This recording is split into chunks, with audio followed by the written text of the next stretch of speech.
Welcome back to the deep dive. We're really glad you're here with us today. Yes, thank you for joining us. Today we are turning our attention to one of the most monumental figures in all of history, and certainly a foundational figure in Scripture. Right. We are talking about Abraham. Abraham, the father of many nations. That's the one. It is a title that carries so much weight. You hear it, and I think for many of us, you immediately think of the patriarch. The stained glass windows. Exactly. The stained glass windows, the flannel graph stories from Sunday school. He feels larger than life. He really does, and that is exactly where I want to start today, because there is a version of Abraham that lives in our collective imagination that is a bit sanitized, yes. Yeah. We think of him as this flawless saint, always faithful, always stoic, just floating through the desert on a cloud of holiness. Right, like he never had a bad day or made a bad choice. But the text, the actual source material we have in Genesis, it presents a very different, much more compelling reality. And that is really the goal for this conversation, isn't it? It is. To move past the children's story version, I want to understand the real man. I want to understand his struggles, his absolute failures. Yeah, he had some massive failures. He really did. And this long, arduous journey of learning to trust God. I think sometimes we feel like if we admit these heroes had flaws, we somehow undermine their standing. Sure. But I suspect the opposite is true. I completely agree. This is a journey for thoughtful Christians. Yeah. We need to look at how an ancient story applies to modern decisions. Because he wasn't a statue. Exactly. Abraham wasn't a statue. He was a man making choices about family, about security, finance, safety, just like you do, just like all of us do. And frankly, he didn't always make the right ones. No, he did not. So set the stage for us. Where do we actually meet him? Because he doesn't start as Abraham, right? No, he doesn't. He starts as Abram, and he doesn't start young either. Right. Abram appears in Scripture at age 75. 75. Yes. I mean, that is retirement age. That is settling down age. It absolutely is. At 75, you are looking for comfort, not a revolution. Right. And that is what makes the call in Genesis chapter 12 so jarring. We are told in verses 1 through 4 that God calls him to leave everything familiar. Everything. He has to leave his country, his kindred, and his father's house. And the destination. God essentially says, I will show you. Just, I will show you. That's it. That's it. Pack your bags, leave everything, and start walking. It's a call to leave the known for the unknown. Yeah. But I think we need to contextualize what the known was. We do. Where was he leaving? Because I think we picture him leaving a tent in the middle of a desert to go to another tent in a different desert. Right. But that's not accurate, is it? Not at all. He was leaving Ur of the Chaldeans. Okay. Now, we often skip over this, but Joshua 24, verse 2, and also Acts chapter 7, they give us crucial background. What do they tell us? Joshua tells us explicitly that Abraham's fathers lived beyond the Euphrates and served other gods. Oh, wow. So this wasn't a blank slate. He wasn't sitting around just waiting for Yahweh to call. He was actively engaged in something else. Correct. He came from a world completely saturated with idols. And the mission of this deep dive, really, is to explore how God took a man formed in what we could call idol soil. I like that phrase, idle soiler. A man shaped by a pagan worldview.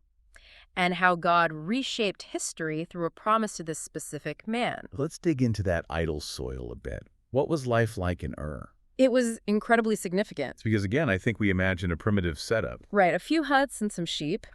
But Ur was in southern Mesopotamia. It was prosperous. It was bound to river trade. So it was a hub. A massive hub. This was civilization at its peak for that era.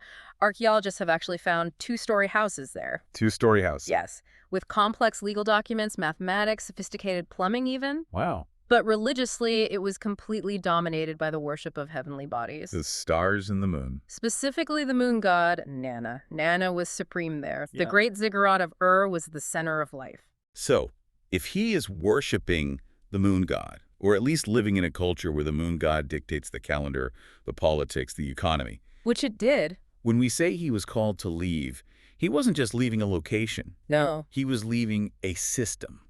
A total security system. Precisely. To understand the cost of this, you really have to understand the clan life structure of the ancient Near East. How did that work? Well, in that world, you did not survive as an individual. Right. You survived as a clan.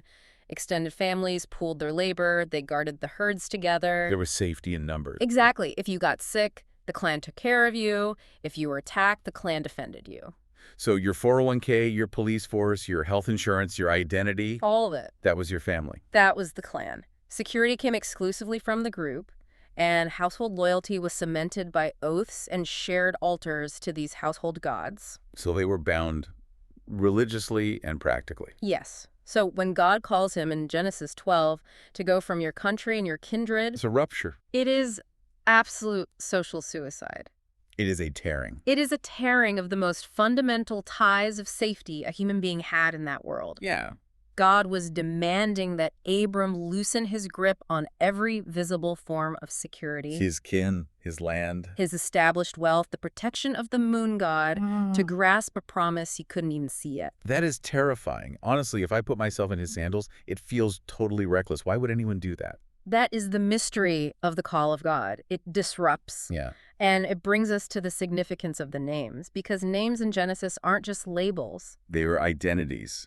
Exactly. You mentioned he starts as Abram. Right. Abram. Do you know what that means? I think so. It means Yeah. exalted father. It does, which is painfully ironic, isn't it? Because he's 75 and he has no children. It is a cruel irony. Can you imagine introducing yourself as exalted father when you are an old man with no heir? He's almost a taunt. Yes.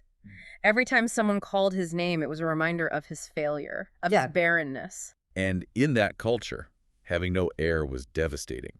It was the ultimate mark of divine disfavor.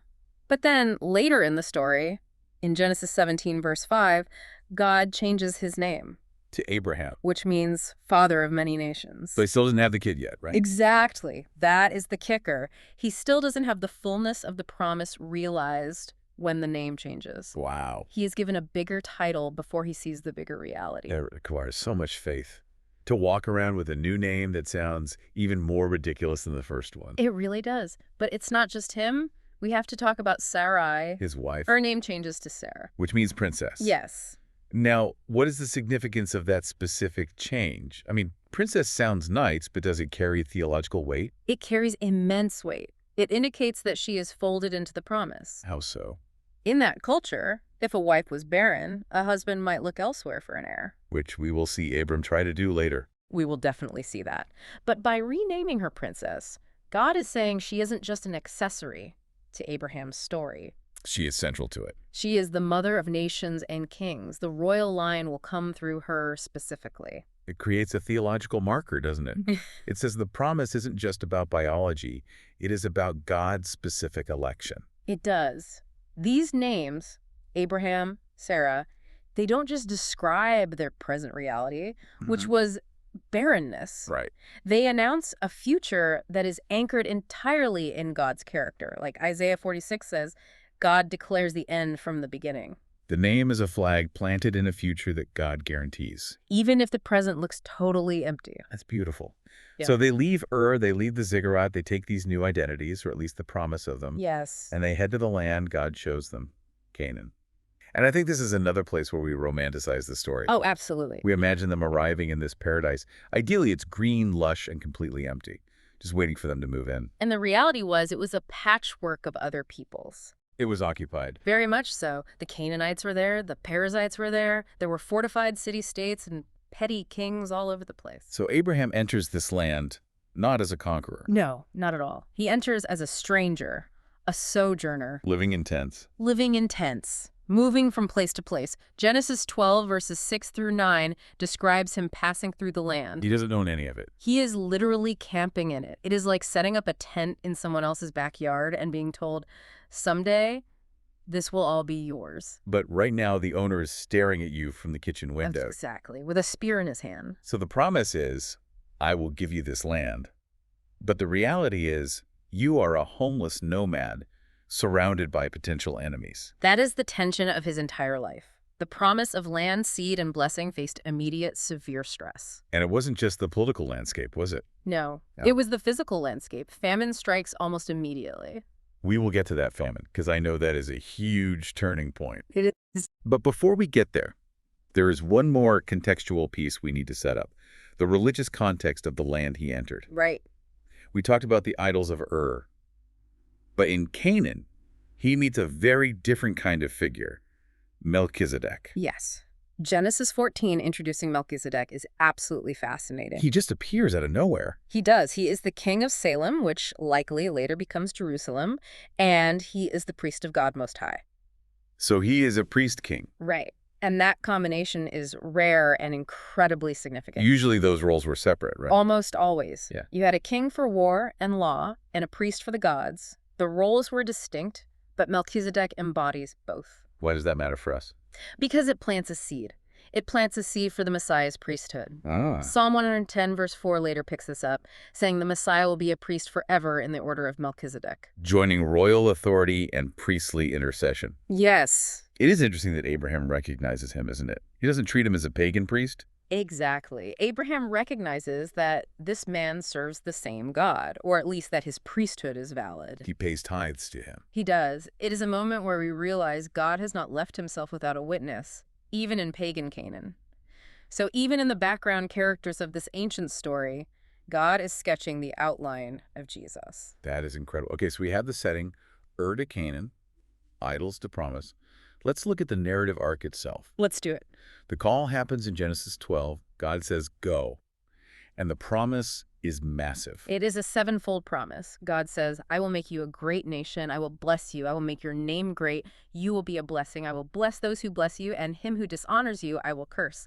And in you, all the families of the earth shall be blessed. That is global in scope. Cosmic. It's not just, I'm going to make you rich and happy. It's, I'm going to use you to fix the world. Yes, it reverses the curse of Babel. At Babel, mankind was scattered in rebellion. Here, through one man's obedience, all families will be blessed. And Abram's initial response is obedience. He travels to Shechem, he travels to Bethel, and what does he do when he gets there? He builds altars. He is learning worship in a new key, so to speak. That is a beautiful way to put it. In Ur, worship was transactional, it was local, and it was idolatrous. You fed the god so the god wouldn't hurt you or destroy your crops. Exactly. Here, he is calling on the name of Yahweh. He is marking the land with worship. He is essentially claiming the geography for God through these altars. But then reality hits. the rubber meets the road. The test of famine. This is Genesis 12, verse 10. He has barely arrived. He has built these altars, and the food runs out. Yes. And this is where we see the fear versus faith dynamic really start to play out. It is a harsh test. Famine strikes. The land that was promised is now actively trying to kill him. Right. And instead of consulting God, notice there's no record of him building an altar here. Abram goes down to Egypt. Now, going to Egypt in times of famine was common, wasn't it? Very common. The Nile was reliable when the rains failed in Canaan. But watch what happens to his mindset on the journey south. He starts getting nervous. He moves from the man building altars to the man building schemes. He looks at his wife, Sarai, who is beautiful, and he says, "They will kill me to get you. So say you are my sister." It is a half-truth. Yeah. She actually was his half-sister. But the intent was pure deception. He was using her as a shield to protect himself. That is a really hard thing to read. The father of faith is willing to put his wife in the harem of Pharaoh just to save his own skin. It is. I mean, let's be real, this is trafficking. Yes. He is trading her safety for his survival. It is ugly. It strips away the stained glass completely. It shows us that fear makes us irrational and deeply selfish. Faith builds altars. Fear builds schemes. Exactly. He thought he had to manage the outcome himself because God apparently wasn't doing a good enough job. And it backfires. Yeah. Sarai is taken. Yeah. She is in Pharaoh's house. The covenant line is in complete jeopardy. If Pharaoh sleeps with her, the whole promise of a seed is confused. Right. How would they know whose child it was? Exactly. And here's the incredible part. God intervenes. God plagues Pharaoh. God protects Sarai despite Abram's failure. That is a crucial distinction. It is the first major lesson of his journey. The promise depends on God's faithfulness, not Abraham's moral perfection. Wow. God effectively says, I made a promise and I will keep it even if you are actively trying to sabotage it. He fails, but God remains faithful. Exactly. And he comes back from Egypt, as the text says, richer but hopefully wiser. Richer. Yes, he was given sheep, oxen, and servants by Pharaoh, which ironically becomes a huge problem later, but he was escorted out of Egypt in shame. Basically kicked out. Yes, and that newfound wisdom is tested immediately in the very next chapter, Genesis 13, with the separation from Lot. This is the test of prosperity. It is. They have too much stuff. Their herdsmen are fighting. The land can't support both of their massive flocks. Right. It is a classic resource scarcity problem. And this is basically a boardroom crisis. You have two CEOs, essentially, and they have to split the market. That's a great way to look at it. And usually in that ancient culture, the senior partner, Abraham, would take the prime real estate. That's his right as the patriarch. Unquestionably. But look at his response this time. He takes Lot to a high point and says, "You choose. If you go left, I go right. If you go right, I go left." That is a massive shift from the guy we just saw in Egypt. Massive. In Egypt, he was grasping for safety. Here, he is opening his hand. That is the key. Generosity flows from trusting God to provide. You realize he didn't need to grasp. He didn't need to grasp for the best land because God was his provider. He learned something painful in Egypt. God will take care of me, so I don't need to fight for every scrap. And Lot chooses by sight. Lot lifts up his eyes and sees the Jordan Valley. Now, we need to picture this. The text says it was well-watered everywhere, like the garden of the Lord, like the land of Egypt. It was lush, green. Seductive. It looked like security. So Lot chooses the lush plain, which happens to be near Sodom. He pitches his tent toward the city. And Abram settles by the oaks of Mamre up in the hills. It looks like a huge loss on paper. Lot got the penthouse, Abram got the dusky backyard. But listen to God's counter-response in Genesis 13, verses 14 through 17. What does he say? Immediately after Lot separates, after Abram gives up the best land, God speaks to Abram, "Lift up your eyes." Lot lifted his eyes to grab. God tells Abram to lift his eyes to receive. Oh, that's good. "Look north, south, east, and west. All the land that you see I will give to you and to your offspring forever." God whitens the promise. He widens it immensely. "I will make your offspring as the dust of the earth." It is a confirmation that by giving up the immediate gain, he secured the ultimate blessing. He passed the test of trust. He did. That leads us into the role of the warrior.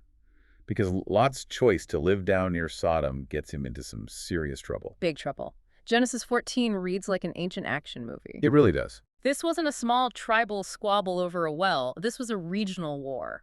4 kings from the east, powerful Mesopotamian warlords, sweep in, defeat the kings of Sodom and Gomorrah, and they take everything. They take the food, the goods. And they take Lot. And Abram, the tent dweller, the nomad, has to become Abram the general. He musters his trained men, 318 of them. Which tells us Abram wasn't just a lonely shepherd with a staff. No, he ran a substantial operation. He chases this massive coalition army down all the way to Dan, launches a brilliant night attack, and actually rescues Lot. But the spiritual climax of this whole chapter isn't the battle, is it? It's the aftermath. It is. He comes back, and he is met by 2 kings in a valley, the king of Sodom and the king of Salem. Melchizedek again? Exactly. It's a tale of 2 kings. The king of Sodom says, "Give me the people, you take the loot." It's a business transaction. Right. He is offering Abram a fortune, the spoils of a regional war. A tempting offer. Instant, massive wealth. But Abram refuses. He says, "I have lifted my hand to the Lord, God Most High. I will not take a thread or a sandal song, lest you say, I have made Abram rich." He refuses to be bought. Totally. He refuses to let the world claim credit for God's blessing. And instead, he receives bread and wine and a blessing from Melchizedek. He confesses that his wealth comes from the Lord. It is a powerful statement of integrity. He chooses the blessing of the priest over the money of the king. So we have seen the call, the failure in Egypt, the generosity with Lot, the courage in war. But the heart of the story, the real theological core, happens in Genesis 15. The covenant. The covenant. This is one of the most important chapters in the entire Bible. Genesis 15 starts with Abram's honest doubt, doesn't it? It does. Yeah. The war is over, the adrenaline is faded, and he is alone in the dark. And he says, "Lord God, what will you give me? For I continue childless." He has the land promise. He has the wealth from God, but he has no son. The exalted father is still a father of none. And he actually suggests a practical solution, doesn't he? He says, "Eliezer of Damascus, my servant, will inherit my house." Which was a legally valid option in that culture. If you had no son, you could adopt a servant to care for you in old age and inherit your estate. So Abram is looking at the spreadsheet and saying, God, the math isn't working. I need a plan B. And God takes him outside. I love this visual so much. He says, "Look toward heaven and number the stars, if you are able to number them." Imagine that desert sky. No light pollution. Just a canopy of millions of stars. God says, "So shall your offspring be." He takes Abram's eyes off his barren body and points them directly to the Creator's power. And then we get that incredible verse, Genesis 15, verse 6. And he believed the Lord, and he credited it to him as righteousness. We're going to unpack the deep theology of that in a bit, but let's stick to the narrative for now. God doesn't just give him a star chart. Yeah. He gives him a ceremony. The ceremony of the pot and the torch. This is very strange to modern ears, but it was culturally standard for a serious oath back then. It's called a covenant, which in Hebrew actually involves the concept of cutting. Cutting. Yes, you would take animals, a heifer, a goat, a ram, cut them entirely in half, and lay the bloody pieces opposite each other, creating a path between them. It sounds incredibly gruesome. It was visceral. The smell of the blood, the flies, the heat. But the message of walking through those pieces was essentially a curse. It was a self-maledictory oath. Exactly. The person walking through the path of blood was saying, may what happened to these animals happen to me if I break this promise. Oh. May I be torn apart if I lie. It was the absolute highest form of guarantee in the ancient world. But in Genesis 15, something totally unique happens. Abram falls into a deep sleep. A dreadful darkness comes over him. This isn't a cozy nap. No, it's a terrifying supernatural weight. And then he sees a smoking fire pot and a blazing torch, which are symbols of God's presence, very much like the pillar of fire later in Exodus. And they pass between the pieces. Yes, but alone. Alone. Abram does not walk through. God walks through alone. That is the crux of the whole scene. What is the true significance of that? I want to make sure we don't miss this. It means God is unilaterally binding himself to the oath. Okay. Usually, both parties would walk through, making a mutual treaty. If you do this, I do that. But here, God is saying, I will take the penalty for breaking this covenant upon myself. Even if Abram fails. Even if Abram fails. The promise rests entirely on God's character, not on Abram's performance. If the covenant is broken, God pays the price. That is profound. It's essentially God saying, I will die before I let this promise fail. It points all the way forward to the cross, God taking the penalty for the broken covenant. And yet, human nature is what it is. Yeah. Right after this high mountain peak of covenant assurance, we get the deep valley of Hagar. The human shortcut. Genesis 16, the pressure of time is really wearing on them. 10 years have passed since the original call. 10 years of waiting. Sarai is aging. She is desperate. So she suggests a surrogate, Hagar, her Egyptian servant. She says, go into her. It may be that I shall obtain children by her. Now, we look at this today and think, what a total disaster. We do. But again, we have to look at the historical context, like the Nuzi tablets and the laws of Hammurabi. This was actually a standard legal clause. Yes, it was. Marriage contracts from that era specifically stated that if a wife was barren, she was obligated to provide a servant to her husband to produce an heir. Oh, wow. Sarai wasn't being a rebel, she was being a good wife, according to her culture. She was following the law of the land rather than waiting on the law of God. Precisely. It was an attempt to fulfill a supernatural promise through natural cultural scheming. And Abram listens to her. He does. He sleeps with Hagar, Ishmael is born, and immediate toxic tension fills the tents. I can only imagine. Hagar despises Sarai, Sarai blames Abram. It is a complete mess. But God doesn't abandon them in the mess. No. And this is crucial for us to see. God keeps the covenant line distinct. Isaac will still be the heir, but he shows incredible kindness to Hagar and Ishmael. Hagar runs away, doesn't she? She does, and God meets her in the desert. He reveals himself as the God who sees. He promises to make Ishmael a great nation, too. God cleans up the mess that human impatience created, even while maintaining his original plan. So time passes. Yeah. Ishmael grows up. Abram is now 99 years old. Yeah. And finally, we get to the arrival of Isaac. Genesis 17 and 21. God appears as God Almighty El Shaddai. He institutes circumcision as a permanent sign of the covenant. And he says, Sarah, your wife, shall bear you a son. And Abraham laughs. He laughs, Sarah laughs. Their bodies are, as Romans 4 says, as good as dead. Biologically, this is beyond impossible. But Isaac is born. He is. His name literally means he laughs. The child of impossibility arrives exactly on schedule. You'd think that is the end of the movie. Right. The credits roll. The promise is fulfilled. They live happily ever after. But there is one more test. The ultimate test. Genesis 22. The binding of Isaac. This is the narrative climax of his entire life. The boy is grown, and God says, take your son, your only son Isaac, whom you love, and go to the land of Moriah, and offer him there as a burnt offering. It seems to contradict absolutely everything. It does. It contradicts the promise that Isaac is the heir. It contradicts God's very character. I mean, child sacrifice was what the pagan Canaanites did to Moloch. Was Abraham thinking, is Yahweh just like the rest of them? It is a test that pushes faith to the absolute breaking point. It cuts to the very heart of Abraham's love. God specifies it. Your only son whom you love. Yeah. God is fundamentally asking, do you love the giver or do you just love the gift? And notice the details in the text. He rises early. He saddles the donkey. He takes 2 young men and Isaac. Oh, yeah. And they travel for 3 days. 3 days. That is the sheer torture of it. It wasn't an impulsive, heat-of-the-moment decision. No. For 3 solid days, he walked with his son, knowing what he had been commanded to do. The silence on that journey must have been deafening. And when they finally get to the mountain, he tells the servants, stay here.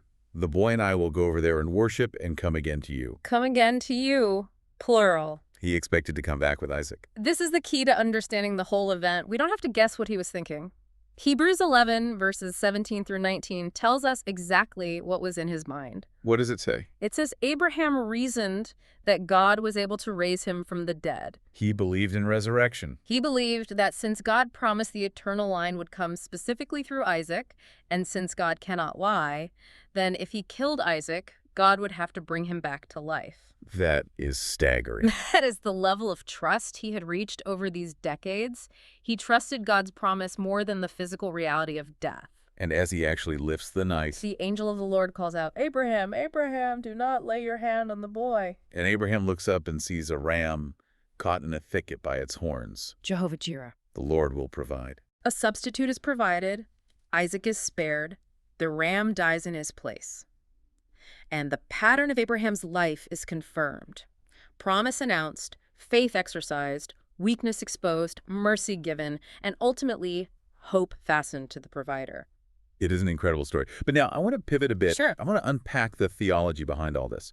Because the New Testament doesn't just treat this as an inspiring historical story. It treats it as the absolute foundation of our faith. You mentioned Romans 4 earlier. Yes. Paul uses Abraham extensively to explain justification by faith. Which is the core of the gospel. It is the doctrine that we are made right with God, not by what we do, not by our works, but by trusting in what God has done. And Paul points directly back to that moment in Genesis 15 under the stars. Exactly. Paul says, notice when Abraham was declared righteous. Was it after he was circumcised? No. Was it after he offered Isaac? No. Was it after he kept the law of Moses? No, the law wouldn't even exist for another 400 years. Right. It was when he simply believed. He looked at the stars, he heard the impossible promise, and he believed God. And God credited it, put it into his account as righteousness. It was a transaction of trust, not works. Why is the exact timing of that so important for Paul? Because it proves that grace is available to everyone. If Abraham was justified before he was circumcised, then he is the spiritual father of both the Jewish believer, the circumcised, and the Gentile believer, the uncircumcised. The door is wide open to all the families of the earth, just like the promise said. Exactly. So our standing with God today is based on the exact same thing Abraham's was. Trust. Trust in the promise. Not in our moral performance, but in God's ability to perform what he promised. Let's talk about the security of that promise. Hebrews chapter 6 makes a really big deal about the oath. The writer of Hebrews looks back at that terrifying covenant ceremony with the severed animals. He says God swore by himself. Since there was no one greater to swear by? Right, he swore by himself? It's like saying, I cross my heart and hope to die, but on a massive cosmic scale. That's a great way to put it. And Hebrews calls this an anchor for the soul. It says that by 2 unchangeable things, God's promise and God's oath, we have strong encouragement. So our hope is totally secure. Our hope doesn't hang on our own flimsy resolve to keep believing. It rests on God's sworn character to keep saving. Now, we really can't talk about Abraham without talking about Jesus. We have hinted at it with Melchizedek, but let's clearly connect the dots. How is Christ the fulfillment of Abraham's story? In 3 major ways. First, as we mentioned, Melchizedek points to Jesus as the eternal priest king. He is the one who brings perfect peace and righteousness together. He's the true mediator who blesses us. Right, the second way. Second is the seed. Paul argues brilliantly in Galatians 3, verse 16, that the promises were made to Abraham and to his offspring. And Paul points out a specific grammatical detail there. He does. He notes that it doesn't say offsprings plural, but offspring singular, which is Christ. So Jesus is the true Isaac. He is the true seed through whom the ultimate blessing flows to the nations.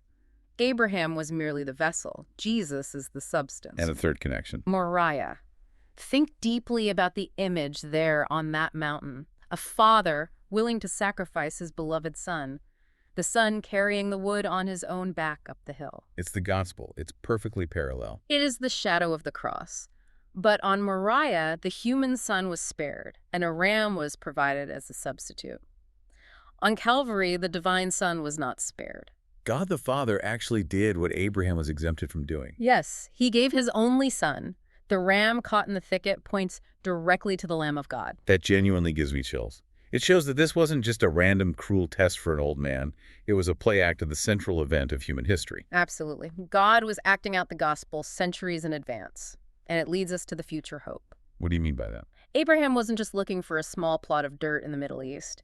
Hebrews 11 says he was looking for the city with foundations, whose architect and builder is God. The New Jerusalem. The promise encompasses the physical land, yes, but it expands to a completely renewed world, a world where peace spreads from Zion to the very ends of the earth.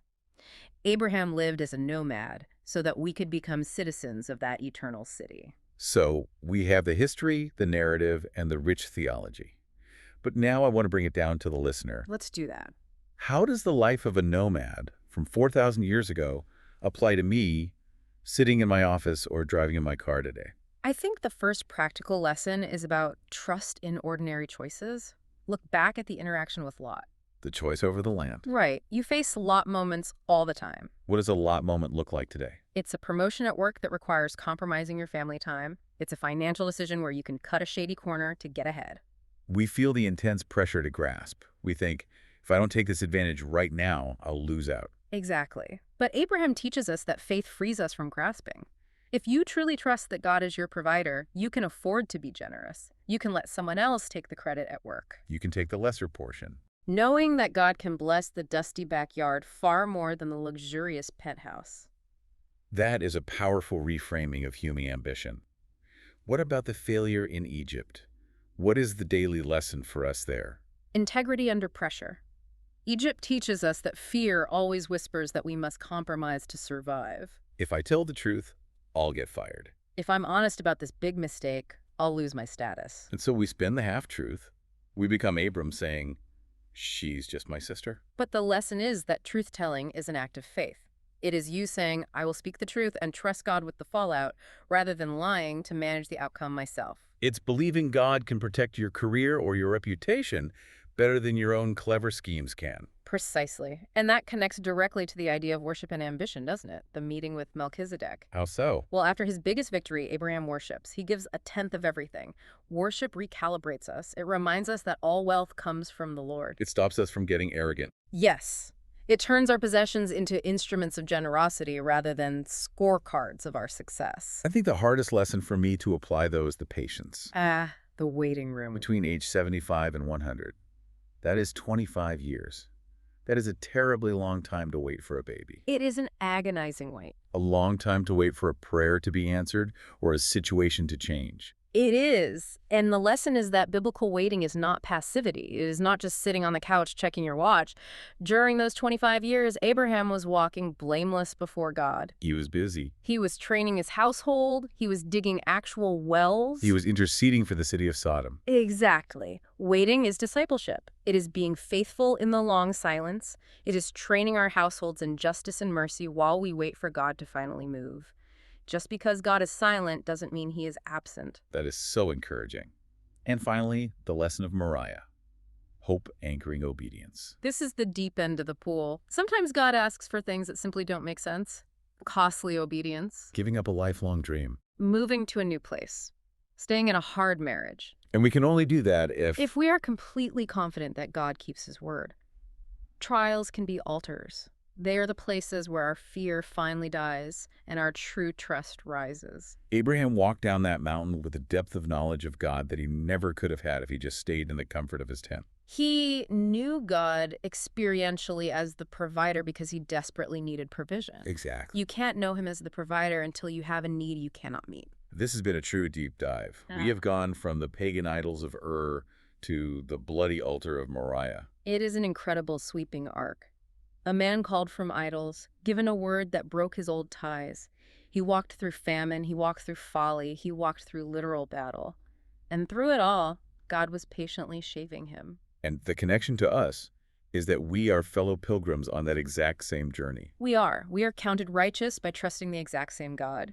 We are walking by the light of the exact same promise. As we wrap up this conversation, I really want to go back to the source text.